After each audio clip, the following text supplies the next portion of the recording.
So hello welcome student Jharkhand education channel. आज हम करने वाले हैं चैप्टर हमारा इलेक्ट्रोमैग्नेटिक इंडक्शन के एमसीक्यू। तो क्या करना है, सबसे पहले आपको बता दिया है, जब भी आप टेस्ट देने के लिए क्या करना है, आपको टेस्ट देने के पहले कॉपी और पेन अपना रेडी रखना है आपको, और क्या करना है, आपको कमेंट करना है और कॉपी में सॉल्व करो और उसका करेक्ट आंसर बताओ ऑप्शन में। ठीक है, तो वीडियो को आप या तो बीच में पॉज भी कर सकते हो, तो पॉज करके अपना चेक करना कि आपके कितने क्वेश्चन करेक्ट हुए, और एंड में आकर एंड में क्या करना है, एंड में आके आपको अपने कमेंट करना है कि आपके कितने क्वेश्चन सही हुए।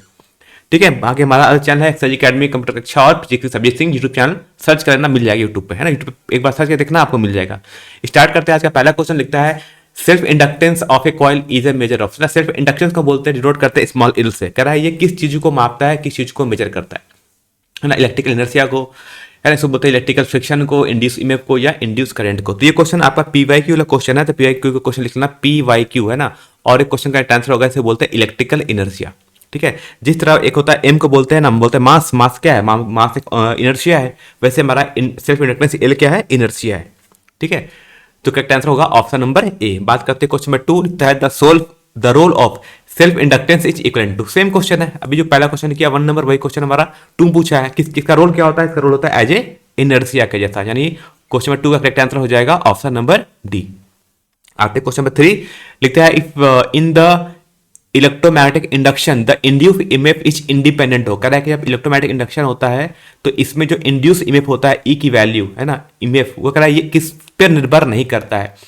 तो देखो फॉर्मुला क्या होता है, फॉर्मुला इसका होता है n into D five by D T, है ना, D five by D T. अब देखो किस पे डिपेंड करता है, ये नंबर ऑफ टर्म्स पे डिपेंड करता है। ठीक है, यानी उसमें डी में लिखा है नंबर ऑफ टर्म्स, इस पे डिपेंड करता है। हाँ, डिपेंड तो करता है, लिख लेते हैं यहाँ पर। ये नंबर ऑफ टर्म्स बताएगा, ये हमें फ्लक्स बताएगा, और ये हमें टाइम बताएगा। तो क्या इस पर निर्भर करता है, हाँ, सब पे डिपेंड करता है। किस पर निर्भर नहीं करता है पूछा गया था, तो रेजिस्टेंस ऑफ कॉइल पर निर्भर नहीं करेगा, क्योंकि इस वाले फॉर्मूले कहीं भी आर का टर्म लिखा हुआ नहीं है, इसलिए। आगे बात समझ, तो आते क्वेश्चन नंबर 4। क्वेश्चन 4 कहता है the SI unit of magnetic flux. Magnetic flux का एसआई यूनिट क्या होता है, लिखना पीवाईक्यू। क्वेश्चन है, इंपॉर्टेंट है, जहां लिखूंगा पीवाईक्यू वो सारा क्वेश्चन इंपॉर्टेंट, इसको पढ़ के जरूर जाना। तो SI unit of magnetic flux क्या होता है, वो होता है हमारा हेनरी। क्या होता है हमारा हेनरी, द करेक्ट आंसर। तो पहला का आंसर इलेक्ट्रिकल इनर्शिया, उसका इनर्शिया, तीसरा का आंसर हो जाएगा resistance of the coil, and option number D का करेक्ट आंसर हो जाएगा हमारा वेबर। ठीक है, weber is the correct answer. आगे चलो अब बात करते हैं अगला क्वेश्चन, क्वेश्चन नंबर 5। लिखता है write the unit and dimension of the coefficient of self induction. देखो question 5, question number 6, question number 7 है ना, ये बहुत क्वेश्चन आपस में रिलेटेड है ना। और इसमें आपको मैं कहता हूं कि आपको पता होना चाहिए एक, अगर आपको मैं कहता हूं एक जो बहुत ही ज्यादा इंपॉर्टेंट है आपको याद करना डायमेंशन, वो क्वेश्चन नंबर 7 है। अगर आपको क्वेश्चन नंबर 7 याद है, आप क्वेश्चन नंबर 6 कर लोगे, आप क्वेश्चन 5 कर लोगे, ये इजी होगा आपको करने के लिए, अगर आपको क्वेश्चन नंबर 7 याद है तो। और ये बहुत इंपॉर्टेंट है, आपको पढ़ना जो जरूरी है। तो हम सबसे पहले करेंगे अटेम्प्ट क्वेश्चन नंबर 7। ठीक है, हम बात करते हैं सबसे पहले क्वेश्चन नंबर 7 की। अब जो क्वेश्चन नंबर 7 में क्या आता है, find the dimension formula for induce EMF. देखो ईएमएफ का पूछा है ना, ईएमएफ का, ईएमएफ मतलब वोल्टेज, है ना, ईएमएफ मतलब वोल्टेज बोला जाता है। ठीक है, वोल्टेज निकालता है, वोल्टेज इक्वल टू क्या आता है, work done per unit charge.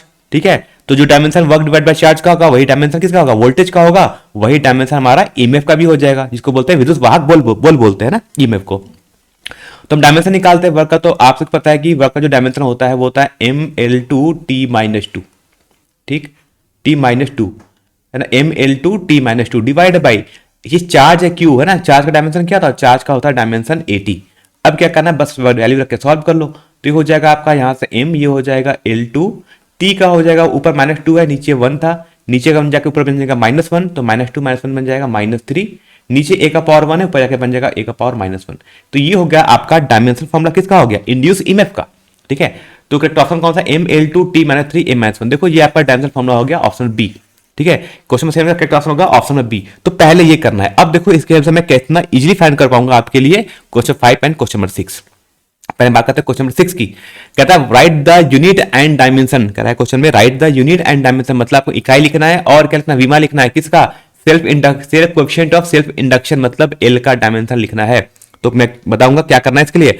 आपको करना है सबसे ये तरीका क्या होता है, आपको लिखना है क्वेश्चन 5, पहले आप लिख लो फॉर्मूला। फॉर्मूला क्या होता है, इंड्यूस में इक्वल टू होता है -L di/dt। ठीक है, तो L इक्वल टू क्या जाएगा, L इक्वल टू हो जाएगा EMF into dt divide by di।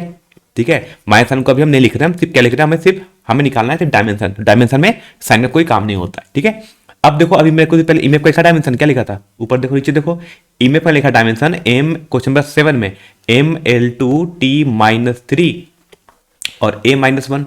ठीक, ये हो गया। ठीक, और क्या लिखना पड़ेगा, ये हो जाएगा L equal to E D T by D I, है ना, ये डी आई है, नीचे डी आई लिखा है। अच्छा, डी टी कितना होता है, डी टी का होता है टी, डी टी मतलब टाइम का टी हो जाएगा। और नीचे लिखा है करंट आई, है ना, नीचे जो करंट आई का कितना होता है, आई का होता है 1 a।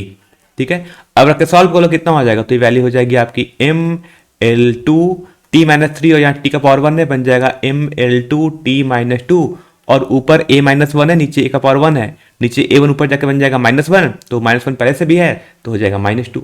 तो हो गया डायमेंशन लिखना, किसका हो गया, तो करेक्ट ऑप्शन कौन सा, तो ML2 t minus two a minus two. ठीक है, अब बताओ ये डायमेंशन किसका है, तो पहली बात तो पूछा यूनिट क्या होता है, तो यूनिट हमारा हेनरी होता है, और डायमेंशन क्या आ गया, ML2 t minus two a minus two, option number ए हो गया था। ये सब क्यों, अगर आपको इमेज का डायमेंशन पता है तो। अब देखो मैं इसी की हेल्प से क्या निकालूंगा, अब मैं क्वेश्चन नंबर 6 को भी ऐसे ही सॉल्व करता हूं, है ना। देखो क्वेश्चन 6 में कैसे सॉल्व कर रहा हूं, कह रहा है find the dimensional formula for the magnetic flux, है ना, मैग्नेटिक फ्लक्स का डायमेंशनल फॉर्मूला क्या होगा, तो हमें पता है E इक्वल टू होता है d phi by D T, है ना, इक्वल टू क्या होगा, E equal to d phi by D T. अब कर लो यहां से, तो d फाइव मतलब फ्लक्स का क्या हो जाएगा, EMF इंटू डी टी, है ना, और EMF का भी कितना था, EMF का फॉर्मूला क्या था, ML2 t माइनस थ्री, है ना, a माइनस वन। ठीक है, और टाइम का कितना था, dt मतलब टाइम, टाइम का हो जाएगा t, तो डायमेंशन फॉर्मूला क्या बन गया, यहां से बन जाएगा ML2, है ना, ये बन जाएगा t माइनस टू, और बन जाएगा a माइनस वन, है ना, ML2 t minus three a minus one. ठीक है, तो आई थिंक ये आपका हो जाएगा करेक्ट डायमेंशनल फॉर्मूला, तो ML माइनस टू। ठीक है, आई थिंक आई होप आपने कहीं गलती नहीं किया होगा, तो फॉर्मूला एक नंबर सही हो जाएगा। तो ML2 t minus three a minus one था, ठीक है, इंटू डी टी कर लेंगे, तो ML2 t minus three a minus one D T किया, तो सॉल्व करने पर आया ML2 t माइनस टू, और हो जाएगा a माइनस वन। अब ये कोई फॉर्मूला है, कहीं आंसर लिखा हुआ ML2 t minus two a minus one, नहीं, ये ऑप्शन कहीं भी लिखा हुआ नहीं है। ठीक है, तो करेक्ट आंसर हो जाएगा आपका, ये ऑप्शन कहीं लिखा है कि नहीं चेक कर लेते एक बार ना, आई थिंक कहीं हमें ML2 t minus two a minus one, देखो ऐसा फॉर्मूला कहीं नहीं लिखा है, मतलब इसमें नन ऑफ द ऑप्शन ना, यानी इसका जो आंसर होगा वो होगा नन, इसमें से कोई नहीं, ये क्वेश्चन ही गलत है ना। ये डायमेंशनल फॉर्मूला होता है हमारा मैग्नेटिक फ्लक्स का, यहाँ पर कोई नहीं ऑप्शन दिया है, तो करेक्ट ऑप्शन क्या हो जाएगा, नन, इसमें से कोई भी सही नहीं है। ठीक है, तो ये प्रिंटिंग मिस्टेक है ना, ये प्रिंटिंग मिस्टेक है जो कि आपके गिवन है वर्मा केस में। बाकायदे क्वेश्चन नंबर 8 लिखता है if magnetic field is parallel to the surface then magnetic flux through the surface कितना होगा। ठीक है, अब देखो हमें क्वेश्चन पूछा गया है, तो इसमें क्वेश्चन में क्या करना है, आपको लिखना है magnetic field is parallel to the surface then magnetic flux, तो मैग्नेटिक फ्लक्स का फॉर्मूला क्या था, होता है बी ए कॉस थीटा। क्या होता है, मैग्नेटिक फ्लक्स का फॉर्मूला होता है बी ए कॉस थीटा, तो हो जाएगा बी ए कॉस थीटा। ठीक है, अब कह रहा है यहां पर थीटा कितना होगा, तो थीटा ध्यान से पढ़ना, उसका पैरेलल टू द सरफेस, जब पैरेलल टू द सरफेस होगा तो पहले से पहले आपको डायग्राम बनाने आना चाहिए। क्या होता है, मान लो कह रहा है कि अगर हमारा ये एक सरफेस है ना, इसका एरिया वेक्टर हमेशा ऊपर होता है सरफेस के परपेंडिकुलर, और हमारा मैग्नेटिक फील्ड कहां है, कह रहा है इस सरफेस के पैरेलल है, यानी मैग्नेटिक फील्ड हमारा इसके सरफेस के पैरेलल हो गया। तो बताओ बाबू लोग कितना एंगल हो गया, एंगल हो गया 90 डिग्री, तो थीटा कितना, दैट मींस की थीटा डिग्री कितना है, थीटा हो गया यहाँ 90 डिग्री, तो cos 90 कितना होता है 0, तो प्लस भी कितना, प्लस भी हो जाएगा 0, यानी क्वेश्चन नंबर 8 का जो करेक्ट आंसर आएगा वो कितना होगा, वो होगा ऑप्शन नंबर ए 0। को अच्छे से पढ़ के चले जाना, फेमस क्वेश्चन है। आता है क्वेश्चन नंबर 9, क्वेश्चन 9 में कहता है, क्वेश्चन पर बात करते हैं हम 9 की तरफ, लिखता है if the number of turns in a coil is doubled then its self inductance will be. ठीक है, क्या बताओ अगर नंबर ऑफ टर्न्स को डबल कर दोगे तो बताओ सेल्फ इंडक्टेंस में क्या चेंज आएगा। तो देखो फॉर्मूला जो होता है सेल्फ इंडक्टेंस का, वो फॉर्मूला होता है, देखो एक होता है mu not into capital N square, है ना, capital N square divide by L into A, है ना, ये होता है। तो दैट मीन्स कि जो यहाँ पर ये है, ये डायरेक्टली प्रोपोर्शनल टू क्या है, एन स्क्वायर, यानी कि अगर आप दैट मीन्स कि अगर आप अभी जो नया फ्लक्स होगा वो क्या होगा, नया फ्लक्स होगा वो 2 टाइम्स करना पड़ेगा नंबर, हम क्या करते हैं, हम नंबर टर्म्स को डबल कर रहे थे, तो एक जगह 2n करो तो कितना हो जाएगा 2 स्क्वायर, तो दैट मीन्स जो एल डैश है वो कितना हो जाएगा, वो हो जाएगा 4n स्क्वायर, मतलब कि कितना होगा 4 टाइम्स आपका हो जाने वाला है, कितना हो जाएगा 4 गुना हो जाएगा। तो इस तरीके से आप चाहे तो सॉल्व कर सकते हो, कितना होगा 4 टाइम्स, क्योंकि ये डिपेंड कैसे करता है, एन स्क्वायर पे डिपेंड करता है इसलिए। तो करेक्ट आंसर होगा आपका 9 का करेक्ट ऑप्शन हो जाएगा ऑप्शन नंबर सी। ठीक है, बात करते हैं अगला क्वेश्चन नंबर 10। क्वेश्चन नंबर 10 कहता है हमसे कि what is the cause of induce EMF in a coil, कह रहा है कि किसी भी कॉइल में ईएमएफ इंड्यूस कब होगा, तो फॉर्मूला क्या था D phi by D T, है ना। कब होगा? जब फ्लक्स में चेंज आएगा। डी5 मतलब होता है फ्लक्स में चेंज आना चाहिए, है ना। जब फ्लक्स में चेंज आएगा तो क्या होगा? आपका इंड्यूस ईएमएफ होगा, ठीक है। अगर मैं कहूं कुछ और भी चीज है तो इसका एक और आंसर आपका होना चाहिए था, जो कि आपका बीबी होगा, है ना। बीबी का तो होना चाहिए, क्योंकि ईएमएफ का एक और फॉर्मूला होता है। देखो ये बहुत सारा मिस्टेक दिया है, ये सब क्वेश्चन नहीं आता है करना। होता है L D I by D T, होता है L D I by D T, यानी फ्लक्स चेंज करे चाहे करंट करे चेंज करे, दोनों चेंज करेगा तो दोनों से क्या होगा? इंड्यूस ईएमएफ होगा। इसके लिए इसका जो करेक्ट आंसर होना चाहिए मेरे अकॉर्डिंग वो दोनों सही है ना। मैग्नेटिक फ्लक्स भी होगा और करंट भी होगा, क्योंकि करंट चेंज करे चाहे मैग्नेटिक फ्लक्स चेंज करे, ईएमएफ तो दोनों में बाबू लोग इंड्यूस होता है, ध्यान से पढ़ लेना, ठीक है। तो ये बोलते हैं ना मार्केट में गेस पेपर मत भरोसा रहो इस गेस पेपर के, बहुत गलत दिया रहता है वहां पर, ठीक है। कंसेप्चुअल सॉल्व करो। ये फिर भी कहता हूं ये क्वेश्चन एग्जाम में नहीं आने वाला है। ऐसे क्वेश्चन एग्जाम में नहीं दिया जाता है। एग्जाम बड़ा सिंपल क्वेश्चन आता है। वो कहां से आता है? मैक्सिमम पीवाईक्यू कर लो, और जेसीआरटी क्वेश्चन बैंक का सॉल्यूशन जो मैंने अपलोड किया है, जैक 2025 प्लेलिस्ट सर्च करो, उसमें मैंने देखना, उसमें व्हाइट कलर का थंबनेल बना होगा, है ना, उसमें एमसीक्यू लिखा होगा। सारे जाके थंबनेल सारे वीडियो को देख लो, आपको सारा मिल जाएगा सॉल्यूशन। क्वेश्चन वहीं से आते हैं। क्वेश्चन आता है the dimensional formula for the mutual inductance, है ना। म्यूचुअल इंडक्टेंस का डायमेंशनल फॉर्मूला लिखना है, इसका आपको कमेंट करना है ना। कमेंट करना है, इसका करेक्ट आंसर क्या होगा। मैं इसका हिंट देता हूं क्या होता है कि इसका डायमेंशन और किसका डायमेंशन, क्वेश्चन बात कर 11 का, म्यूचुअल इंडक्शन और सेल्फ इंडक्शन दोनों का डायमेंशन सेम होता है। दोनों क्या होता है? सेम डायमेंशन होता है। तो सेल्फ इंडक्शन का जो डायमेंशन था वही हमारा म्यूचुअल इंडक्शन का भी डायमेंशन होगा। तो क्वेश्चन नंबर 11 का करेक्ट आंसर आपको लिख के बताना है, ठीक है। अगला क्वेश्चन नंबर 12 की तरफ लिखता है when the magnetic field is parallel to the surface the flux link with the coil कितना होगा? अभी बताया था, कितना आया था? 0। पैरेलल हो जाएगा तो 0 हो जाता है, यानी सरफेस के पैरेलल नहीं होना चाहिए, सरफेस को क्रॉस करना चाहिए। आते क्वेश्चन नंबर 30 लिखता है which of the flowing does not make use of eddy current. Eddy current का यूज हम कहां पर नहीं करते हैं ना? तो ट्रांसफार्मर में हम नहीं करते हैं। ट्रांसफार्मर में हम कभी भी एडी करंट का यूज नहीं करते हैं। हम चाहते हैं कि एडी करंट कम से कम फ्लो हो ट्रांसफार्मर में, है ना। हम नहीं चाहते हैं कि एडी करंट हो, तो हम इसका तो मतलब हम क्या चाहते हैं? हम बचना चाहते हैं। उसने पूछा पर यूज बताओ, उसका उपयोग बताओ। हम का उपयोग थोड़ी करेंगे, हम तो इससे बचना चाहते हैं ट्रांसफार्मर में, तो नहीं करते हैं। बाकी इलेक्ट्रिकल ब्रेक में यूज करते हैं, इंडक्शन मोटर में यूज करते हैं, और हम डेड बिट गैल्वेनोमीटर में हम यूज करते हैं। एकदम रट्टा रटाया क्वेश्चन है, आता है तो यही आता है, इसके अलावा और एक और क्वेश्चन आता है ना, 2 क्वेश्चन में एक ही पूछा जाता है एडी करंट से। बाकी क्वेश्चन नंबर 40 लिखता है व्हाट इज इंपीडेंस। इंपीडेंस क्या है? इंपीडेंस क्या बोलते हैं? इंपीडेंस को हम डिनोट करते हैं किससे? जेड से, है ना। ये क्या होता है? ये आपका इफेक्टिव रेजिस्टेंस होता है, मतलब ये है ना, इसको क्या बोलते हैं? इफेक्टिव प्रतिरोध बोलते हैं, ठीक है ना। इसको विशिष्ट, इसको हम क्या बोलेंगे? इसको विशिष्ट प्रतिरोध बोलेंगे, ठीक है। बात करते हैं question 15 dynamo is based on the principle of. Dynamo को हम लोग बोलते हैं एसी जनरेटर, है ना। डायनेमो को हम क्या बोलते हैं? AC generator. ये किस प्रिंसिपल वर्क करता है? ये प्रिंसिपल करता है इलेक्ट्रोमैग्नेटिक इंडक्शन पे निर्भर करता है, मतलब विद्युत चुंबकीय प्रेरण पर ये निर्भर करता है, ठीक। आते क्वेश्चन पर, ये सब क्वेश्चन इंपॉर्टेंट है ना, कुछ लिखना क्वेश्चन पीवाई की इंपॉर्टेंट क्वेश्चन है, आता है एग्जाम में हर साल, पढ़ना चाहिए तरीके से। क्वेश्चन 16 आता है the polarity of induce EMF is found by, है ना। आप जब इंड्यूस ईएमएफ निकालते हो तो ईएमएफ का मतलब होगा कि एक वो बैटरी के साथ बिहेव करेगा, और बैटरी का 2 टर्मिनल होता है। एक बैटरी का टर्मिनल होता है प्लस, एक होता है माइनस। तो कौन प्लस होगा कौन माइनस होगा कैसे डिपेंड करेंगे? ये किस रूल से निकालते हैं हम, है ना। तो पोलैरिटी ऑफ इंड्यूस ईएमएफ निकालते हैं लेंज लॉ से। किसे निकालते हैं? लेंज लॉ से निकालते हैं, ठीक है। ये सब क्वेश्चन बहुत ही फालतू क्वेश्चन दिए इसमें, कुछ क्वेश्चन जो बहुत ही जो मैं कराऊंगा उसको ही करने से। ये क्वेश्चन कर लेना, 70 नंबर इंपॉर्टेंट पीवाईक्यू कर लेना, जहां जहां लिखूंगा पीवाईक्यू वो क्वेश्चन जरूर करके चले जाना। ये क्वेश्चन आया हुआ है 2023 में, क्वेश्चन ये आ चुका है, 2023 का ये क्वेश्चन आ चुका है ना, पीवाईक्यू है, तो इंपॉर्टेंट है।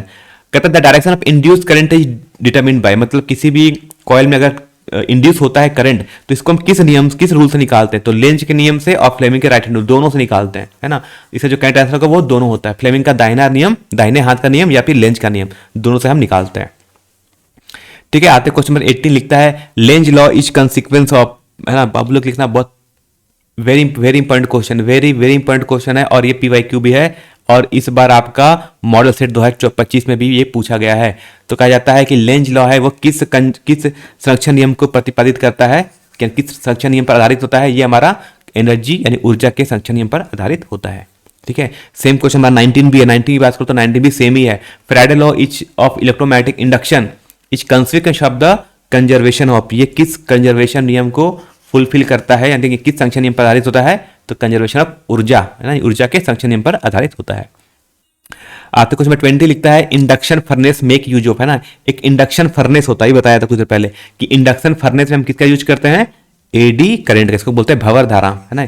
एडी करंट को लोग बोलते हैं भंवर धाराएं बोलते हैं ना, क्या कहना, भंवर धाराएं, भंवर धाराएं, ठीक है। बात है question number 21, Henry is a unit of, बताओ कमेंट करके करेक्ट आंसर क्या होगा, कमेंट, है ना। हेनरी बताया था कुछ पहले कि हेनरी किसका यूनिट होता है, तो चलो मैं बता ही देता हूं। सेल्फ और म्यूचुअल इंडक्शन दोनों का होता है, किसका होता है, सेल्फ और म्यूचुअल इंडक्शन दोनों का क्या होता है, यूनिट होता है क्या, हमारा हेनरी, ठीक है। आते क्वेश्चन नंबर 22 लिखता है वेबर पर मीटर स्क्वायर किस चीज का यूनिट होता है, तो ये होता है हमारा मैग्नेटिक फ्लक्स का, है ना। Magnetic flux, magnetic potential, magnetic field का होता है ना। वेबर पर मीटर स्क्वायर होता है किसका, मैग्नेटिक फील्ड का होता है। और मैग्नेटिक फ्लक्स का क्या होता है बता दो, तो मैग्नेटिक फ्लक्स का होता है ओनली वेबर, है ना। तो वेबर होता है मैग्नेटिक फ्लक्स का, और मैग्नेटिक फील्ड का होता है वेबर पर मीटर स्क्वायर, ठीक है। मैग्नेटिक मोमेंट का अगर आप आंसर पूछा जाओगे तो होता है ये एम्पियर मीटर स्क्वायर, ठीक है। और मैग्नेटिक पोटेंशियल नहीं, मत करो, ठीक है। आते क्वेश्चन 23 लिखता है the working of generator is based on, ये क्वेश्चन इंपॉर्टेंट है ना। Working of the generator, generator किस नियम पर आधारित होता है, तो इलेक्ट्रोमैग्नेटिक इंडक्शन पर, यानी ऑप्शन नंबर डी, है ना। Option number D the correct answer, ठीक है। बात समझ आ गया। आते question number 24, direction of current induce in a wire moving in a magnetic field is found by, है ना। कह रहा है कि direction of current induce in a wire. अब देखो इसमें एक वायर के बारे में पूछा, ध्यान देना, उसने पूछा है कि अगर एक वायर है, एक वायर में करंट फ्लो कर रहा है और ये कहां रखा है, किसी मैग्नेटिक फील्ड में रखा हुआ है। यहां पर क्या है, यहां पर एक मैग्नेटिक फील्ड है, उसमें अगर इस करंट में से इस तार में से अगर कोई करंट फ्लो कर रहा है ना, इसमें से कोई करंट फ्लो कर रहा है, तो कर बताओ direction of current induce in a wire moving in a magnetic field. नहीं, ये क्वेश्चन अलग है, समझाता हूं, क्वेश्चन अलग कह रहा है। कह रहा है कि अगर एक direction current induce moving in a magnetic field, है ना, तो इसको हम किस नियम से निकालते हैं, इसको हम निकालते हैं मैग्नेटिक, किसके निकालते हैं, फ्लेमिंग के राइट हैंड रूल के, है ना। कि जब भी अगर एक वायर है ना, एक वायर को अगर आप किसी मैग्नेटिक फील्ड में अगर आप मूव कराओगे, ठीक है, तो उसमें क्या होगा, उसमें आपका, अब देखो थोड़ा कंफ्यूजन इसमें बहुत चीज है ना। Moving in a magnetic field is found by, है ना, क्योंकि एक वायर क्लोज वायर होना चाहिए था। क्लोज वायर होगा तो क्या हो, क्लोज वायर होगा तो उसमें मैग्नेटिक फ्लक्स, और वो मूव करेगा तो मैग्नेटिक फ्लक्स चेंज होना चाहिए था, ठीक है। वैसे क्वेश्चन नहीं आएगा, मत करो सब क्वेश्चन, ये मतलब जैकबोर्ड का पता नहीं उल्टा पुल्टा, ये गेस पेपर वाले कुछ भी छाप देते हैं ना, उल्टा पुल्टा मत करना। एकदम सटीक क्वेश्चन आता है, बड़ा सिंपल सिंपल सा क्वेश्चन आता है जैकबोर्ड में, ठीक है। आते क्वेश्चन नंबर 25 लिखता है the direction of induce current, है ना। द डायरेक्शन क्या था, direction of induce current in a circuit is always such that it oppose the cause due to which it is produce. इस नियम का क्या कहता है ना, इस नियम को क्या कहते हैं, इस नियम को कहते हैं हम लोग लेंज का नियम कहता है लेंज का नियम क्या कहा था, लेंज का नियम ये कहा था कि किसी भी वायर में यानी किसी भी लूप में करंट उसी दिशा में फ्लो करेगा, उसी दिशा मान लो किसी एक हमारे पास लूप है, उसमें से मैग्नेटिक फ्लक्स चेंज कर रहा है, मैग्नेटिक फ्लक्स चेंज करेगा तो उसमें करंट इंड्यूस होगा, उसमें एक धारा प्रेरित होगी। अब उस इंड्यूस करंट का जो डायरेक्शन होगा, यानी उस प्रेरित धारा, उस जो प्रेरित धारा उस दिशा में बहेगा, उस दिशा में फ्लो करेगा जो उसको अपोज करे, है ना, वो उसी का अपोज करेगा जिसके कारण उसमें करंट आया था, है ना।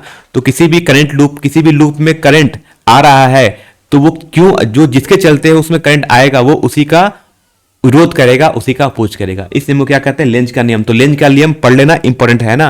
तो ये क्वेश्चन आपसे 1 मार्क्स में भी आ सकता है। व्हाट इज लेंज लॉ, तो ये 1 मार्क्स का भी इंपॉर्टेंट क्वेश्चन है। पूरा statement what is Lenz law पढ़ लेना अच्छे तरीके से, है ना। पूरा का पूरा स्टेटमेंट यहाँ लिखा हुआ है, व्हाट इज लेंज लॉ, ठीक है। तो लेंज का नियम पढ़ के चले जाएगा अच्छे तरीके से। क्वेश्चन नंबर 25, ठीक है। आते क्वेश्चन 26 देता है the EMF induce in a coil is, है ना। किसी भी कॉइल में अगर ईएमएफ इंड्यूस होगा, है ना, किसी भी कॉइल में अगर ईएमएफ इंड्यूस होगा तो कैसे निकालोगे, तो फॉर्मूला क्या है, सिंपल सा फॉर्मूला है इंड्यूस का फॉर्मूला, ई इक्वल टू कितना था, D phi by D T, equal to D phi by D T. मतलब अगर फ्लक्स में चेंज आएगा, है ना, तो कहता है ये directly proportional to the rate of change in flux, है ना। इसे क्या बोलते हैं, इस पूरे चीज क्या बोलते हैं, इस पूरे चीज को बोलते हैं rate of change in flux, ठीक है। क्या बोलते हैं, rate of change in flux. तो क्या होता है, तो ईएमएफ होगा वो directly proportional to the rate of change in flux, है ना। ओनली चेंज नहीं, रेट का मतलब होता है नीचे टाइम आना चाहिए, है ना। ये जो रेट लिखते हैं ना, इस रेट का मतलब होता है, इस रेट का ही मतलब होता है यहाँ पर टाइम, ठीक है, dt आना चाहिए, ठीक है। क्वेश्चन नंबर 27 बताओ कमेंट करके करेक्ट आंसर क्या होना चाहिए, the SI unit of self induction क्या होना चाहिए, कमेंट करके। ये तो अब आपको समझ आ ही हो गया होगा अगर आपने मेरा पहला दूसरा वीडियो देखा होगा तो, है ना। अगर मैंने भी 2-3 स्लाइड पहले मैंने इसका आंसर बताया था। आते क्वेश्चन 28 लिखता है the SI unit of self induction, फिर से सेम कमेंट करके बताओ, सेल्फ इंडक्शन और म्यूचुअल इंडक्शन दोनों का सेम यूनिट होता है, क्या क्या होता है दोनों यहाँ पर कमेंट करके आपको बताना है ना, इसको हम नहीं बताने वाले हैं।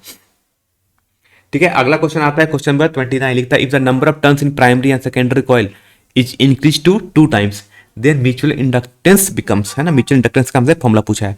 तो पूछा है, देखो म्यूचुअल इंडक्शन का जो फॉर्मूला होता है ना, एम का फॉर्मूला वो होता है म्यू नॉट इंटू, है ना, फॉर्मूला होता है mu not into N1 into N2, है ना, into A divide by L, ये होता है।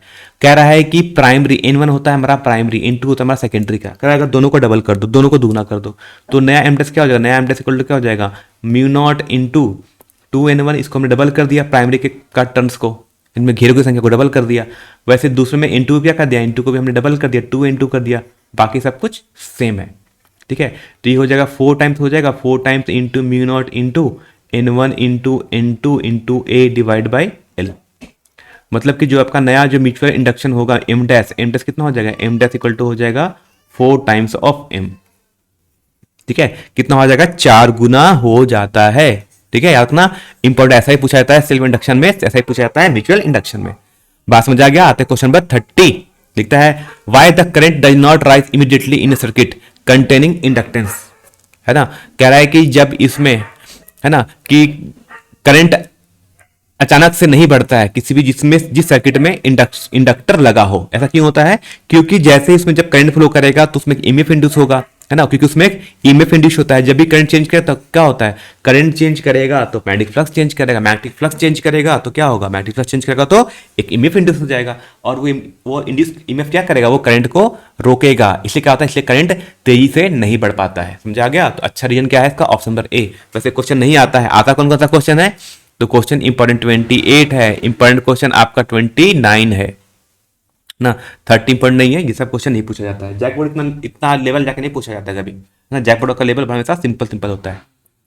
ठीक है, आते क्वेश्चन नंबर 31 लिख रहा है 3 identical bulb of 60 watt 200 volt rating are connected in series. कह रहा है हमने 3 बल्ब को लगाया है, तीनों बल्ब का रेटिंग क्या है, वो 60 वाट का बल्ब है ना, और वो 200 वोल्ट पे वर्क करता है। तो कह बताओ ये टोटल कितना पावर कंज्यूम करेगा। अगर तीनों बल्ब को हमने कैसे लगाया है, सीरीज में लगाया है, तो ना हमने श्रृंखला क्रम में हमें 3 बल्ब निकाल लिया है, तो कह रहा है वो बताओ कितना पावर निकालेगा। तो सिंपल सा फॉर्मूला होता है, वैसे क्वेश्चन नहीं आएगा, क्वेश्चन नंबर चैप्टर नंबर 3 का क्वेश्चन था।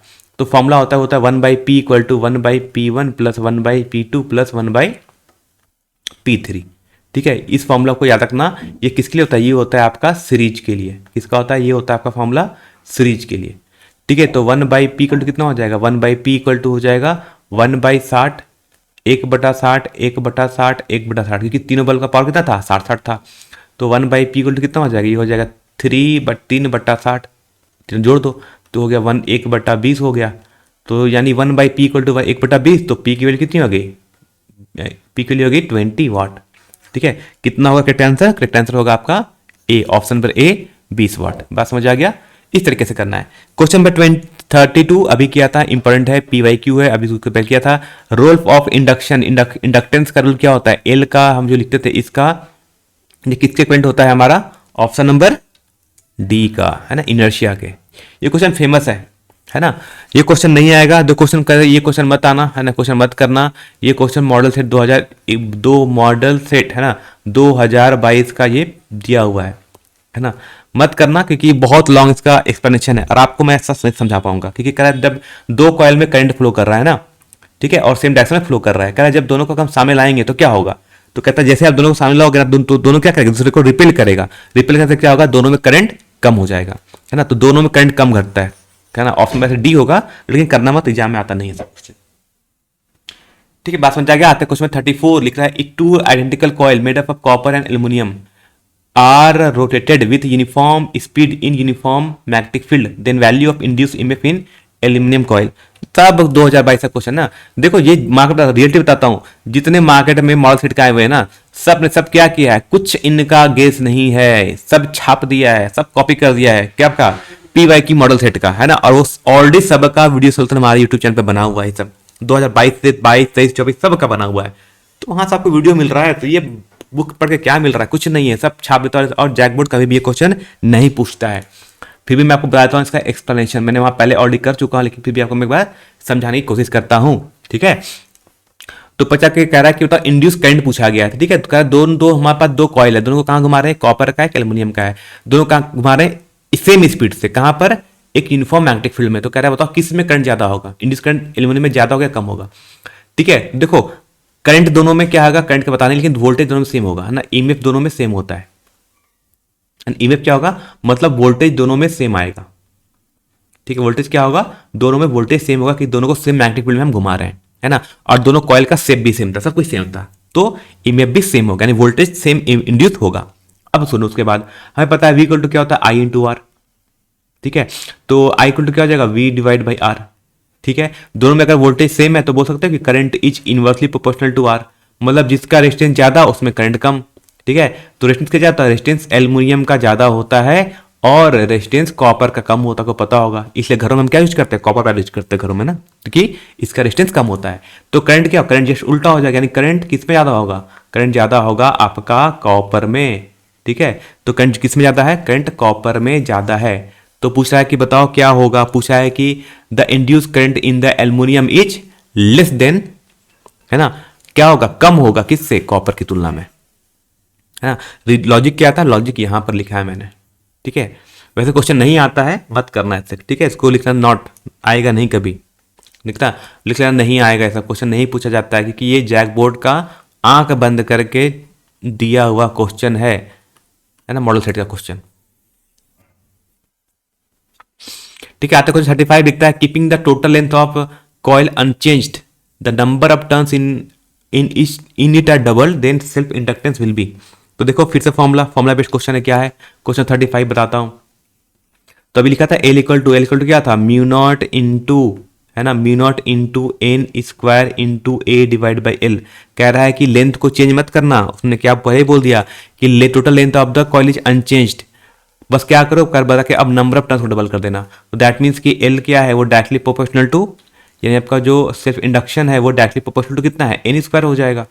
ठीक है, तो नया कितना हो जाएगा, नया वैल्यू कितना हो जाएगा, वो हो जाएगा 2 टाइम्स ऑफ एन स्क्वायर करना पड़ेगा, क्योंकि हम डबल कर रहे हैं, डबल करेंगे तो क्या बन जाएगा, बन जाएगा 4n स्क्वायर, मतलब कितना हो जाएगा, 4 गुना हो जाएगा। कितना आंसर आएगा, ये हो जाएगा 4 टाइम्स। ठीक है, क्वेश्चन 36 आता है mutual inductance between two coil be equal to the EMF induce in secondary coil if current through the primary coil, है ना। कह रहा है कि बताओ, है ना, कह रहा है कि बताओ कि mutual inductance between two coil के बीच में इक्वल है ना, फॉर्मूला लिखा है, देखो क्या बताता हूं। अच्छा क्वेश्चन है 36 में आ रहा है, क्या द म्यूचुअल इंडक्टेंस, है ना, एम का फॉर्मूला क्या होता है, एम इक्वल टू होता है, sorry, EMF E equal to होता है M D I by D T.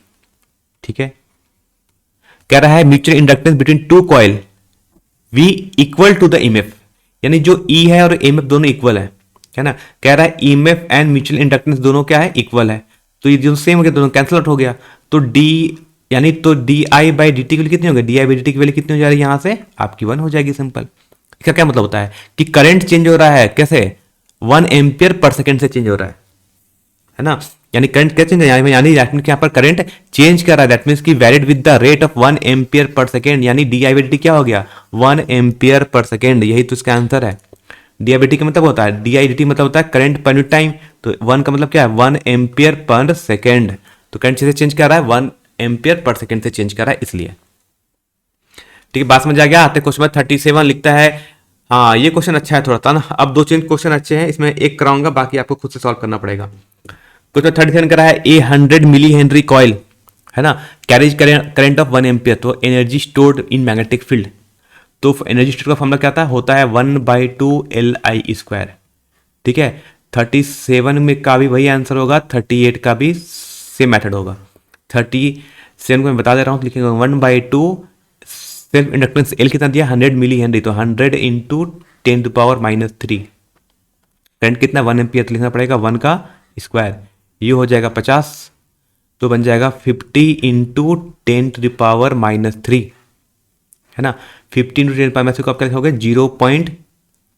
है ना 0.05 जूल, क्योंकि ये एनर्जी था, इसलिए करेक्ट आंसर कौन सा है इसका, ऑप्शन नंबर बी, है ना। क्वेश्चन 38 आपको कमेंट करके आंसर बताना है इसका करेक्ट आंसर क्या होगा, है ना। कमेंट जरूर कर लेना, और जो कमेंट नहीं करेगा वो जाके कमेंट का आंसर चेक कर लेना, जो मैं आपको बता दूंगा। ठीक है, आप एक क्वेश्चन नंबर 39 है ना, 39 पे क्वेश्चन बताते क्या करना है। लिखता है in the given figure current from A to B in straight wire is increasing, है ना। इसको मैं एक बताता हूँ शॉर्टकट तरीका। देखो अगर करंट सुनना है ना, कह रहा है कि ऊपर वाले लूप में करंट किस दिशा में फ्लो करेगा। देखो करंट अगर इस दिशा में जा रहा है और अगर करंट इंक्रीज कर रहा है, लिखा है ना करंट इंक्रीजिंग, तो ऊपर वाले में करंट कैसे फ्लो कराना है, जस्ट इस एरो का उल्टा, इस एरो वाले का उल्टा कर दो, है ना। इसका जस्ट उल्टा कर लेना, लिख लो उल्टा, है ना। तो ये जा रहा है आगे, तो इसमें करंट कहां फ्लो करेगा, पीछे, ऐसा। इसे क्या बोलते हैं, इसे बोलते हैं हम लोग एंटी क्लॉकवाइज, मतलब घड़ी, इसे बोलते हैं हम लोग क्लॉकवाइज। इसे क्या बोलते हैं, इस चीज को हम लोग बोलते हैं क्लॉकवाइज, यानी करेक्ट ऑप्शन कौन सा, ऑप्शन नंबर ए। क्या होगा, option number A is the correct answer. ठीक है, अगला क्वेश्चन आते हैं। इसमें क्या किया है, सेम क्वेश्चन लिखा है, लिखा है करंट डिक्रीज कर रहा है ना। ये सारा क्वेश्चन कहां से है, सारा क्वेश्चन मॉडल सेट 2022 का क्वेश्चन है, मॉडल 2022 का क्वेश्चन। इसका सारा वीडियो बना हुआ है ना। मैं क्या चाहता हूँ पीडीएफ सेंड कर सकता हूँ, नहीं तो आपको मैं वीडियो भी सेंड कर दूंगा, वीडियो चाहे तो देख लेना। ठीक है, इसमें करंट डिक्रीज कर रहा है और करंट तो आगे जा रहा है। अगर करंट डिक्रीज करेगा, है ना, अगर करंट डिक्रीज करेगा तो करंट किस दिशा में फ्लो करेगा, ऊपर वाले में, उसी दिशा में, जिस दिशा में करंट फ्लो कर रहा है उसी दिशा में इसमें भी करंट फ्लो करेगा। कब, जब करंट क्या करो, जब करंट घट रहा हो, डिक्रीज कर रहा हो। ठीक है, तो इस एरो क्या बोलते हैं, ये जो एरो बना हुआ है ऊपर, इसे क्या बोलते हैं, इसे बोलते हैं हम लोग एंटी क्लॉकवाइज। डायरेक्शन क्या बोलते हैं हम लोग, एंटी क्लॉकवाइज। बस शॉर्टकट तरीका इतना ही है। ठीक है, बात समझ नहीं, क्वेश्चन नंबर 40 का करेक्ट आंसर हो जाएगा ऑप्शन नंबर बी। हेलो, ठीक है, तो हम बात करते हैं क्वेश्चन नंबर 41 की। तब लिखता है with a decrease of current in the primary coil from 0 ampere to 0 ampere, मतलब कह रहा है एक प्राइमरी कॉइल में करंट कितना हो रहा है, 2 एम्पियर से हो गया 0 एम्पियर, कितना टाइम में, 0.1 सेकंड में। तो हम लिखते हैं क्वेश्चन 41 करते हैं, बताओ जल्दी से। अच्छा क्वेश्चन है, 2022 का ये मॉडल सेट का क्वेश्चन है। ठीक है, तो कह रहा है कि करंट में चेंज कितना आ रहा है, तो कह रहा है चेंज इन करंट कैसे निकालते हो, फाइनल माइनस इनिशियल। तो पहले करंट कितना था, 2 एम्पियर, घटे कितना हो गया, 0, तो फाइनल करंट हो गया 0, पहले करंट कितना था, 2 एम्पियर। तो करंट में चेंज कितना आया, 2 माइनस 2 एम्पियर का चेंज। और कह रहा है ऐसा कितनी टाइम में करंट चेंज हुआ, है ना। तो उसने कहा 0.01 सेकंड में, तो 0.01 सेकंड में हो गया, इतने सेकंड में। तो क्वेश्चन पूछ रहा है कि the EMF generated in the secondary coil 100 volt, कह रहा है इसके थ्रू जो सेकेंडरी कॉइल में जो ईएमएफ जनरेट हो गया वो कितना हो गया, 1000 वोल्ट का। तो पूछा है find the mutual inductance of the two coil. तो पूछा बताओ mutual inductance of the two coil की वैल्यू कितनी होने वाली है। ठीक है, तो फॉर्मूला क्या हमें पता था, ई इक्वल टू होता है minus M delta I divide by delta T.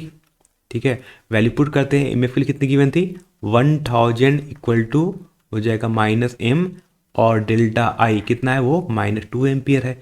कितने टाइम में, 0.01 सेकेंड में। ठीक है, सॉल्व करते हैं यहाँ पर, तो माइनस से माइनस एन कैंसिल, तो वैल्यू कितनी हो जाएगी, वैल्यू सॉल्व करने पर हो जाएगी आपकी यहाँ से 2m की वैल्यू, है ना। 2m की वैल्यू क्या आ जाएगी, 2m की वैल्यू हो जाएगी यहाँ पर 10। तो यहाँ से जो दिस इंप्लाई जो m की वैल्यू आ जाएगी वो हो जाएगी 10 डिवाइड बाई 2, और यहाँ से आ जाएगा 5 हेनरी, है ना। 5 हेनरी द करेक्ट आंसर। तो करेक्ट ऑप्शन हो जाएगा यहाँ से आपका ऑप्शन नंबर बी। बात समझ आ गया। आते क्वेश्चन 42 नंबर भी है, क्वेश्चन एग्जाम में आता नहीं है क्योंकि थोड़ा सा यहाँ पर आपसे उसने कहीं ना कहीं इंड्यूस करंट भी पूछा है और आपसे डायरेक्शन भी पूछ लिया है। तो इंड्यूस करंट तो आप निकाल लोगे, लेकिन डायरेक्शन निकालने में आपको थोड़ा सा प्रॉब्लम क्रिएट करेगा। ठीक है, कहता है एक coil is placed in magnetic field directed out downward and increasing from 0 to 18 Tesla in 0.1 second. कह रहा है मैग्नेटिक फील्ड यहाँ पर चेंज कर रहा है ना, तो कह रहा है मैग्नेटिक फील्ड, ठीक है, तो कह रहा है तो हम निकालते हैं पहले फ्लक्स, क्योंकि हमसे पूछा इंड्यूस करंट तब आएगा जब इंड्यूस ईएमएफ बनेगा, और इंड्यूस ईएमएफ कैसे आता है, जब फ्लक्स में चेंज आता है। तो फ्लक्स में चेंज का फॉर्मूला क्या होगा, अब फ्लक्स का फॉर्मूला क्या होता है, बी ए, मतलब मैग्नेटिक फील्ड इनटू एरिया। ठीक है, फ्लक्स में चेंज तब आएगा जब या तो एरिया चेंज करे या तो मैग्नेटिक फील्ड चेंज करे। यहाँ कौन चेंज कर रहा है, मैग्नेटिक फील्ड। कितना हो गया, 0 से 18 टेस्ला, मतलब मैग्नेटिक फील्ड बढ़ रहा है। तो फाइनल हो गया 18 टेस्ला, यानी final magnetic field minus initial magnetic field B2 minus B1 into area. तो फाइनल मैग्नेटिक फील्ड कितना था, 18 टेस्ला, माइनस पहले कितना था 0, और एरिया कितना दिया है 2, तो 18 इंटू 2 कितना हो जाएगा 36, है ना। ये आ गया आपका मैग्नेटिक फ्लक्स की वैल्यू। ठीक है, तो ईएमएफ का फॉर्मूला क्या होगा, ई इक्वल टू होता था क्या हमारा, minus D phi by D T, या हम सिर्फ अगर मैग्नीट्यूड की बात करें तो हो जाएगा D five by D T लिखते हैं। क्योंकि हमें यहाँ डायरेक्शन की बात, क्योंकि हमें यहाँ पर क्या निकालना, हमें सिर्फ हम बात करते हैं इसकी मैग्नीट्यूड कितना होगा, पहले कैलकुलेट कर लेते हैं। तो हो गया 36 और डिवाइड बाई, है ना, कितना है 0.1 सेकंड में होना, टाइम कितना, टाइम उसने कहा 0.2 सेकंड, तो 0.1 सेकंड करेंगे तो आ जाएगा आपका 360 वोल्ट। ठीक है, तो करंट का फॉर्मूला क्या हो, करंट इक्वल टू होता है ईएमएफ डिवाइड बाय रेजिस्टेंस। तो ईएमएफ कितना हो गया 360 और रेजिस्टेंस के लिए कितनी गिवन है, रेजिस्टेंस की उसने कहा 5 ओम, तो आंसर आ जाएगा अपने यहाँ से 22 एम्पियर। तो जो इंड्यूस करंट का आया वो क्या गया 22 एम्पियर। तो करंट क्या होना चाहिए, तो करेक्ट ऑप्शन तो होना चाहिए, आपका दो ऑप्शन है 22 एम्पियर, बी में भी है और सी में भी है। अब आपको कैलकुलेट करना पड़ेगा डायरेक्शन। इसलिए मैं कहा था ये क्वेश्चन एग्जाम में नहीं आता है ना, तो एग्जाम लिखना क्वेश्चन नहीं आता क्योंकि आपसे आप एग्जाम में डायरेक्शन नहीं लिख पाओगे। ठीक है, तो ये क्वेश्चन नहीं आता, नहीं आएगा क्वेश्चन, करने की जरूरत नहीं। फिर मैं आपको बताता हूँ। देखो उसने कह रहा था कि एक डाउनवर्ड वाला मैग्नेटिक फील्ड बन रहा है और जो कि बढ़ रहा है। ठीक है, तो एक हमने एक लूप बनाया, ठीक है, इसमें डाउनवर्ड वाला मैग्नेटिक फील्ड बन रहा है जो कि बढ़ रहा है। तो लेंज लॉ का क्या था, लेंज लॉ ने कहा था कि इस वाले लूप में करंट ऐसा फ्लो करना चाहिए जिसके चलते इस मैग्नेटिक फील्ड ऊपर आ जाए, यानी इस वाले को अपोज करे। तो अगर इस वाले में अगर आपका मैग्नेटिक फील्ड अगर ऊपर आना है तो अगर आपने राइट हैंड को आप कर्ल करोगे तो क्या आएगा, आपका डायरेक्शन कुछ ऐसा बन जाएगा, मतलब कि एंटी क्लॉकवाइज डायरेक्शन, है ना। तो करेक्ट ऑप्शन आएगा ऑप्शन नंबर सी। देखो ये क्वेश्चन को मेरे लिए समझाना थोड़ा सा डिफिकल्ट टास्क इसलिए होता है क्योंकि ये क्वेश्चन जब तक आपको राइट हैंड रूल नहीं आता है, कर्ल करने नहीं आता, तब तक आप नहीं कर पाओगे। इसलिए क्वेश्चन एग्जाम में नहीं के बराबर आता है ना, तो नहीं आएगा। ठीक है, बात करते हैं अगला क्वेश्चन। क्वेश्चन में 43 लिखता है AC generator works on the principle of self induction, है ना, किस पर डिपेंड करता है, ये सेल्फ इंडक्शन पर डिपेंड करता है। ठीक है, क्वेश्चन 44 आता है एसी जनरेटर क्या करता है, तो एसी जनरेटर एक डिवाइस है जो कन्वर्ट करता है मैकेनिकल एनर्जी को इलेक्ट्रिकल एनर्जी, मतलब यांत्रिक ऊर्जा से, है ना, विद्युत ऊर्जा में रूपांतरित करता है।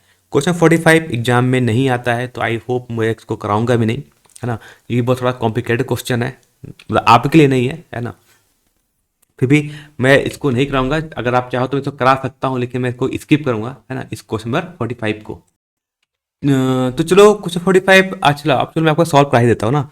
45 का मतलब क्या है, आई थिंक आपको डाउट होगा, तो मैं बता पाता हूँ। ठीक है, तो मान लो हमने कहते हैं ना, लेट सपोज मान लो कि अगर ये एक्स वाई प्लेन है यहाँ पर, ठीक है, एक लूप है हमारा। ठीक है, मान लो ये प्लेन हो गया हमारे पास, ये हो गया हमारे पास एक्स एक्सिस, ठीक है, और मान लो कि ये हो गया हमारे पास वाई एक्सिस बाहर की ओर, ठीक है, वाई एक्सिस हो गया, और ऊपर हो गया मान लो हमारे पास जेड एक्सिस, है ना, जेड एक्सिस। ठीक है, तो कह रहा है कि A loop circular loop of radius R जिसका सेंटर कहाँ है, ओरिजिन पर है। ठीक है, यहाँ इसका सेंटर हो गया और ये रेडियस कितना है आर। कह रहा है करंट, इसमें करंट कितना फ्लो कर रहा है आई, तो मान लो हम करंट ऐसे फ्लो कराते हैं, करंट ऐसे फ्लो कराएंगे तो इसमें क्या बनाएगा, एक मैग्नेटिक फील्ड बनाएगा। लिखता है कि within X Y plane with its centre at origin, origin पे क्या है इसका सेंटर सर्कल का। था total magnetic flux through X Y plane, देखो उसने पूछा है टोटल मैग्नेटिक फ्लक्स कहाँ से पूछा है, एक्स वाई प्लेन से। ठीक है, तो ध्यान दो, जब इसमें करंट फ्लो करे तो क्या होगा, यहाँ से मैग्नेटिक फ्लक्स निकलेगी अंदर से, है ना, यहाँ से मैग्नेटिक फ्लक्स बाहर जाएगी और इधर से नीचे आ जाएगी, तो यहाँ जाएगी और बाहर में क्या हो गया, बाहर में इधर से नीचे जा रहा होगा ऐसे। ठीक है, तो अब बात आता है क्वेश्चन, है ना, कि मैग्नेटिक फ्लक्स आप कैसे निकालो, है ना, कि कितना होगा। तो जितनी फ्लक्स यहाँ से निकलेगी उतनी फ्लक्स बाहर वाले से जाएगी भी, है ना। इसको समझना, इसको हम ऐसे बोलते हैं, जितना मैग्नेटिक फ्लक्स यहाँ से निकल रहा है उतना ही मैग्नेटिक फील्ड बाहर से जा भी रहा है। तो जितना इंटर किया, जितना निकला उतना अंदर भी गया, इसलिए बोले टोटल मैग्नेटिक फ्लक्स कितना, 0। ठीक है, वैसे क्वेश्चन आएगा नहीं, करना बस, तो इसको मैं लिखता हूँ ये भी क्वेश्चन आपसे नहीं आएगा, तो इसको करने की कोई खास जरूरत आपको भी नहीं है। ठीक है, चलो बात करते हैं क्वेश्चन नंबर हम 46। लिखता है which of the following statement is not correct. ये क्वेश्चन इंपॉर्टेंट है ना, ये क्वेश्चन इंपॉर्टेंट है, सब 2022 वाला इन्होंने छाप दिया है पूरा, जैक बोर्ड ने पूरा, नॉट जैक पर, ये गेस पेपर ने पूरा छाप दिया है जैक बोर्ड के 2022 के मॉडल सेट को। ठीक है, कहता है which of the following is not correct, में कौन सा स्टेटमेंट है जो गलत है ना, सही, करेक्ट मतलब क्या है, नॉट करेक्ट का मतलब होता है गलत है ना, कौन सा स्टेटमेंट जो यहाँ पर आपका गलत है। क्या लिखता है कि whenever the amount of magnetic flux linked with a circuit change and EMF is induced, क्या ये स्टेटमेंट सही है। कहता है कि EMF जब तक इंड्यूस होगा जब तक फ्लक्स में चेंज होता रहेगा, यानी जब तक flux d phi by dt रहेगा तब तक EMF इंड्यूस होगा। तो ये स्टेटमेंट सही है। हमसे पूछा है कौन सा गलत है ना, कह रहा है कौन गलत पूछ रहा है, तो ये तो सही है पहला स्टेटमेंट। कहता है B the induce EMF last long as change in magnetic flux continuous, कहता है कि ईएमएफ तब तक रहेगा जब तक फ्लक्स चेंज करता रहे, तो ये भी सही है। सी कहता है the direction of induced EMF is given by Lenz law, है ना, जो ईएमएफ इंड्यूस होगा, जो प्रेरित विभव होगा, उसको हम लेंज के नियम के द्वारा निकालते हैं, उसकी दिशा को हम लेंज के नियम के द्वारा निकालते हैं, ये भी सही है। डी कहता है Lenz law is a consequence of law of conservation of momentum, क्या ये सही है? नहीं, गलत है, क्योंकि Lenz law is a consequence of law of conservation of energy होता है, नॉट मोमेंटम, वो ऊर्जा का होता है, संवेग का नहीं होता है ना। तो करेक्ट, तो इसमें से कौन सा स्टेटमेंट रॉन्ग था? तो ये स्टेटमेंट रॉन्ग है, ये गलत है ना। मोमेंटम की जगह एनर्जी होना चाहिए था, तब ये स्टेटमेंट सही होता, मतलब ये स्टेटमेंट गलत आपका दिया हुआ है। बात करते हैं आज का लास्ट क्वेश्चन, क्वेश्चन 47 लिखता है the self inductance L of a long solenoid L and area of cross section A with a fix number of turns in increases. कह रहा है कि एक सेल्फ इंडक्टेंस एल की वैल्यू, कह रहा है फॉर्मूला क्या होता है, तो होता है म्यू नॉट इंटू, है ना, एकदम फॉर्मूला को याद कर लो, बिना फॉर्मूला याद किए आपका काम नहीं बनेगा, ये फॉर्मूला होता है, नॉट ये नहीं, थोड़ा सा एल नीचे होता है और ऊपर ए होता है। कह रहा है एल कब बढ़ेगा, देखो लेंथ कब, ये सेल्फ इंडक्टेंस कब बढ़ेगा, तो हमें एल और ए के टर्म में दिया है, तो अगर मुझे एल बढ़ेगा कब, जब एरिया बढ़े एंड लेंथ घटे, क्योंकि ये एरिया पे डायरेक्टली डिपेंड करता है और लेंथ पे इन्वर्सली, मतलब एरिया बढ़ना चाहिए और लेंथ घटना चाहिए, मतलब एल डिक्रीज करेगा, ए इंक्रीज करेगा, तभी आपका ईएमएफ, तभी आपका सेल्फ इंडक्टेंस बढ़ेगा, मतलब लेंथ कम होना चाहिए जबकि एरिया को बढ़ना पड़ेगा, तभी क्या होगा, तभी आपका सेल्फ इंडक्टेंस की वैल्यू बढ़ेगी। क्योंकि हमसे वहाँ क्या पूछा गया था, क्वेश्चन में हमसे पूछा गया था कि सेल्फ इंडक्टेंस कब कैसे बढ़ा सकते हो, है ना, तो ये बढ़ेगा तब जब एरिया बढ़े और ये घटे, लेंथ कम हो जाए।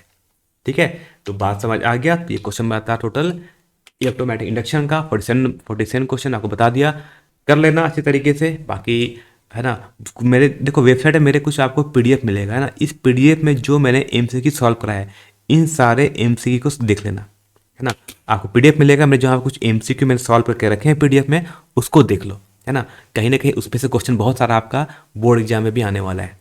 ठीक है, और उसका वीडियो आपको जैक बोर्ड 2022, है ना, आपको जैक 2022 का एक हमारे पास एक प्लेलिस्ट है यूट्यूब पर, है ना, 2022 2025 22 में 2025 का ये एक प्लेलिस्ट मिलेगा आपको यूट्यूब पर, है ना, इसको जाके सर्च कर लो, आपको दिख रहा होगा ये प्लेलिस्ट, तो इस प्लेलिस्ट पे जाके सारे वीडियो आपको मिल जाएंगे, है ना, इसको जाके सारे वीडियो आपको इंपॉर्टेंट वीडियो यहाँ मिल जाएगा, यहाँ सारे वीडियो को देखना स्टार्ट करो। ठीक है, तो आई होप आपका एग्जाम अच्छा जाए और आपकी प्रैक्टिस अच्छी चल रही हो।